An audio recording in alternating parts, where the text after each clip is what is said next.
আলমগীর ভাই কি অবস্থা, কেমন আছেন? এই তো ভাই ভালো। তো আজকে এত সকাল সকাল আইলা যে? সকাল সকাল আইছি কে বুঝো নাই? কয়টা আছে?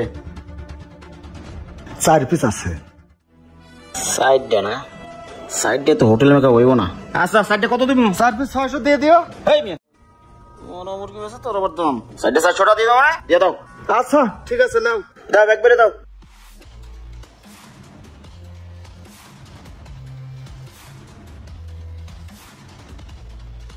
এই লাও টাকা লাও। এই যে নাও। আরো নাও, এদিকে আও। কি কও? মুরগি যদি আরো 2 পিস বাইরে না পোলাপান দিয়ে পাঠাই দিও। আচ্ছা ঠিক আছে, গেলাম।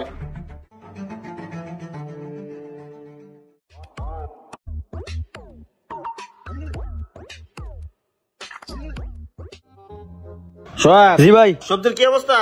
এই যে যা দেখতেছেন আর অল্প আছে। সোহাগ রাইত করে আইছি, এমন কেজি টেজি দেওয়ার দরকার নাই। সবজি যা আছে ঠিক কত নিবি ক? 1000 দিয়েন। এই বেটা পচা সবজির দাম 1000, 500 দিয়ে দেবো না? 7 দিয়ে দে। আচ্ছা দেন। হ্যাঁ দে।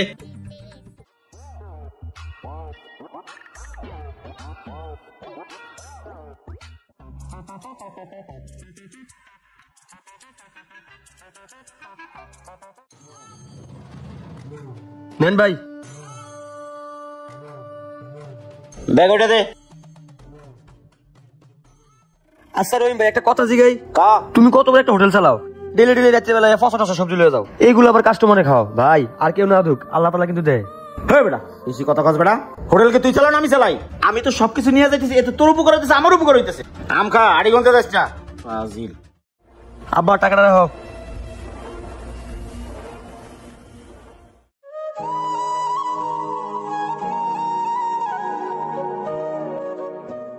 আর ইসুফ ভাই কি অবস্থা?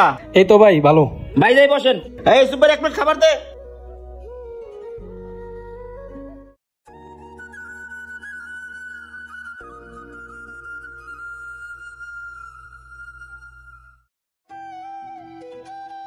একটা লেবু দেন।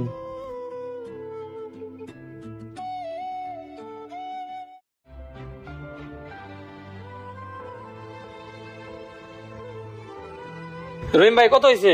ওই ভাই কি কি খাইছে? ভাইয়ের বিল হইতেছে একটা ভাত একটা সবজি। ভাই 120 টাকা। এত কে ভাই? হ্যাঁ রে ভাই, বর্তমানে বাজারের যে অবস্থা, সবজির যে দাম, মূলার কেজি 60 টাকা, আলুর কেজি 45 টাকা, সিমের কেজি হলো কি 180 টাকা। হোটেলটা চালামু কেমনে কোন ভাই? আচ্ছা নেন। তা হুজুর কেমন আছেন? এই তো। এই আমাকে 1 প্লেট ভাত দাও আর একটা মুরগির তরকারি দাও। এই হুজুর 1 প্লেট ভাত দাও, বসেন।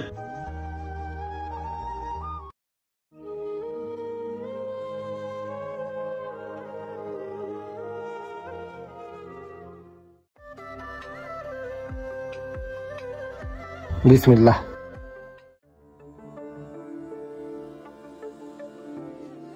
কি ব্যাপার, মুরগির তরকারিটা এমন লাগছে কেন? নষ্ট নাকি? না, চিল্লাচিল্লি করলে হোটেলের ব্যবসার ক্ষতি হইব। উঠে যাই। এই খাবারটা নিয়ে যাও। হুজুরে ভাত খেলো না কে? কি হুজুর খাবার কোনো সমস্যা হয়েছে? না, একটু পেটের সমস্যা তো এই জন্য। তা বিল কত হয়েছে? বিল হয়েছে 200 টাকা। 200? তা তোমার এত চিন্তিত দেখাচ্ছে কেন? কারণ কি কি হয়েছে? আর হুজুর কোয়েন না, 2-3টা হোটেল চালাই, আল্লাহ তাআলা তো ব্যবসা খারাপ না, কিন্তু আজকে মাই অসুস্থ, কালকে পোলা অসুস্থ, পরের দিন বউ অসুস্থ, টিয়া পয়সা যা কামাই সব হাসপাতালেই দেওয়া লাগে। আর ভালো লাগে না বুঝছেন। একটু ধৈর্য ধরো, আল্লাহর উপর ভরসা রাখো, সব ঠিক হয়ে যাবে। একটু দোয়া করেন। আচ্ছা ঠিক আছে। বড় হলে 2 নম্বরের ব্যবসা, আয় উন্নত হবে কোত্থেকে? এই রহিম ভাই কি হয়েছে? এত তাড়াহুড়া করে কই যাইতেছো? হুজুর হাসপাতাল যাইতেছি, পোলাটা আজকে 3 দিন ধরে জ্বর, ডাক্তার কাছে ডেঙ্গু হয়েছে। রহিম তোমাকে একটা কথা বলি শোনো। তুমি সেদিন বলছিলা তোমার সংসারে কোনো আয় উন্নতি নাই, একদিক দিয়ে কামাও আর একদিক দিয়ে চলে যায়। তোমার সংসারে আয় উন্নতি নাই কেন জানো? তোমার হোটেলের খাবার নিয়ে এলাকার লোক নানান গানা ঘোষা করে। তুমি রাত করে যায় পচা সবজি কিনে নিয়ে সেটা কাস্টমারে খাও, তুমি ভোর রাতে যা মরা মুরগি কিনে নিয়ে আসো সেটাও কাস্টমারে খাও, আবার তরকারির দামও রাখো দ্বিগুণ। শোনো রহিম, সবার চোখ তুমি ফাঁকি দিতে পারবা, ওই উপর আল্লাহর চোখ কখনো ফাঁকি দিতে পারবা না। তিনি কিন্তু সব দেখে। তুমি হারাম পাতা লাখ লাখ টাকা কামাই করতে পারবা, কিন্তু একদিক দিয়ে কামাবা আর একদিক দিয়ে চলে যাবে। এখনো সময় আছে, নিজেকে পরিবর্তন করো। হারামের টাকায় কখনো সুখ হয় না।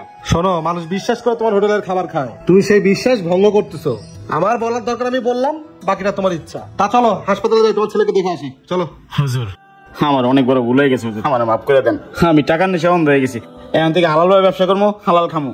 চলেন হুজুর। আচ্ছা চলো।